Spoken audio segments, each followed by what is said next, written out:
John 15:16.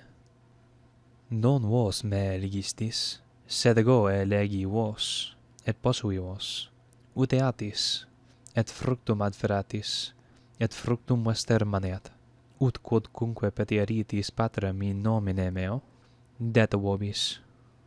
You have not chosen me, rather, I have chosen you, and appointed you, in order that you would go, and you would bear fruit, and your fruit would remain, in order that, whatever you will have asked the Father, in my name, he would give to you.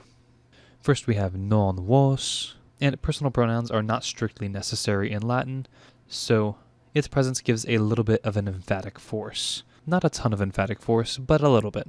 Non vos me legistis, then with me as the direct object, then sed ego elegi vos, but I have chosen you. Then it is the same ego that is the subject of posui, so et posui, and I placed literally, but as with many of the most common words, ponere has a rather wide semantic range and a lot of uses dependent on how the author wants to use it. And in this instance, it's carrying a meaning something akin to appointing or stationing someone for a particular task.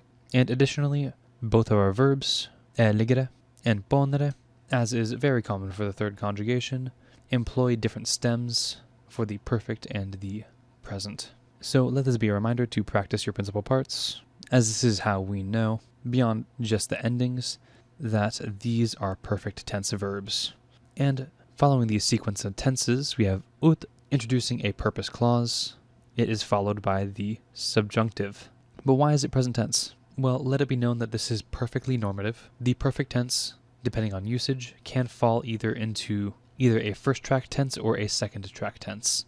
It is not completely arbitrary. There is some reason as to why an author would use it as a first track or a second track verb tense. But for this context, it would suffice to say that it can fall as either first track or second track. So, ut eatis, that you would go, et fructum adferatis, with the direct object fructum, in order that you would bear fruit, et fructus vester maneat, and your fruit would remain. Then we have another purpose clause, ut quodcunque petieritis patrem in nomine meo, det vobis. So we have ut introducing the clause, and then det, the subjunctive, as you would expect, with an indirect object of vobis, and the direct object is everything in these red brackets. Quodcunque petieritis patrem in nomine meo. Whatever you will have asked, future perfect, the Father, in nomine meo, in my name.